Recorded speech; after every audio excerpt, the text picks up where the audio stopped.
संशोधन bill pass होने के बाद यूपी की 98% वक्फ संपत्तियों पर खतरा आन पड़ा है। इतनी वक्फ संपत्तियां अभी तक राजस्व रिकॉर्ड में दर्ज नहीं हैं। इनके मामलों में अब वक्फ बोर्ड नहीं बल्कि संबंधित जिलाधिकारी निर्णय लेने के लिए अधिकृत होंगे। तो वहीं वक्फ बोर्ड जिन्हें 57,792 सरकारी संपत्तियों पर अपना दावा कर रहे हैं कि संपत्तियां भी अब उनके अधिकार क्षेत्र से बाहर होंगी। लोकसभा में बुधवार देर रात तक वक्फ बिल पर चर्चा चलती रही। वक्फ बिल पर चर्चा के दौरान अखिलेश यादव बार बार अमित शाह को टोकते नजर आए। बार बार टोकने पर अमित शाह ने 2 टूक कह दिया कि यूपी में योगी भी रिपीट होंगे। अमित शाह का जवाब सुनते ही सपा खेमे में सन्नाटा छा गया और भाजपा की तरफ हंसी फूट पड़ी।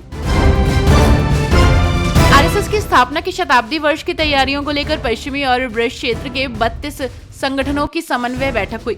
बैठक में शामिल हुए सीएम योगी आदित्यनाथ ने संघ के कार्यों को अभूतपूर्व बताया।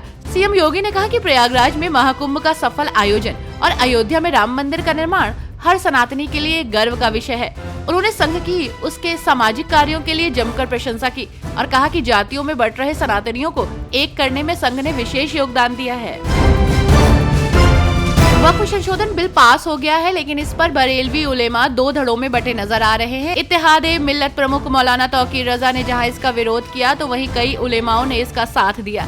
तो वहीं कुछ उलेमा और 3 तलाक को खत्म करने के मुद्दे पर संघर्ष करने वाली महिलाओं ने भी मिलीजुली प्रतिक्रिया दी है।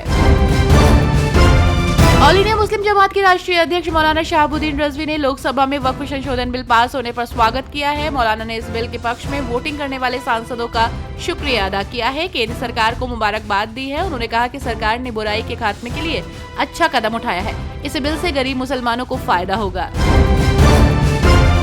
बीजेपी का 45वां स्थापना दिवस बड़े स्तर पर आयोजित किया जाना है। इस बार बीजेपी का स्थापना दिवस 6 अप्रैल से 12 अप्रैल तक मनाया जाएगा। 6 अप्रैल को पार्टी पदाधिकारी कार्यालय की सजावट कर कार्यालय और अपने घरों पर बीजेपी का ध्वजारोहण करेंगे।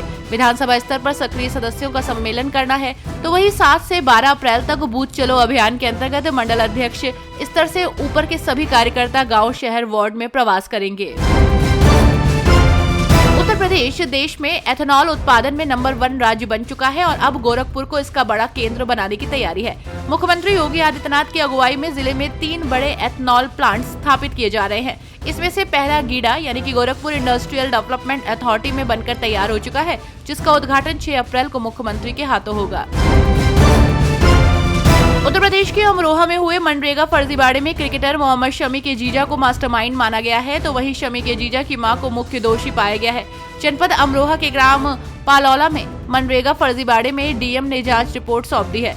इस जांच में बीडीओ और 4 सचिव सहित कुल 11 लोगों को दोषी पाया गया है। मुख्यमंत्री योगी आदित्यनाथ 1 दिवसीय दौरे पर गुरुवार को काशी आएंगे। पीएम के प्रस्तावित 11 से 13 अप्रैल के बीच आगमन के कार्यक्रम को फाइनल रूप देंगे। इसके साथ ही वो मेहंदीगंज में तय पीएम के जनसभा स्थल का मौका मुआयना भी करेंगे। जनप्रतिनिधियों और अधिकारियों के साथ बैठक कर लोकार्पित और शिलान्यास होने वाली परियोजनाओं की सूची को फाइनल करेंगे।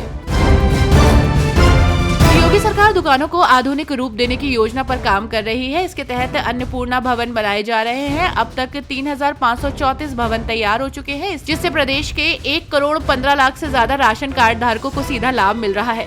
अन्नपूर्णा भवन सिर्फ राशन वितरण केंद्र नहीं होंगे, बल्कि यहाँ जन सुविधा केंद्र, जनरल स्टोर्स और सस्ती जेनेरिक दवाइयाँ भी मिलेंगी। आधार कार्ड, जाति प्रमाण पत्र, जन्म मृत्यु प्रमाण पत्र और बिजली बिल भुगतान की सुविधा भी मिलेगी।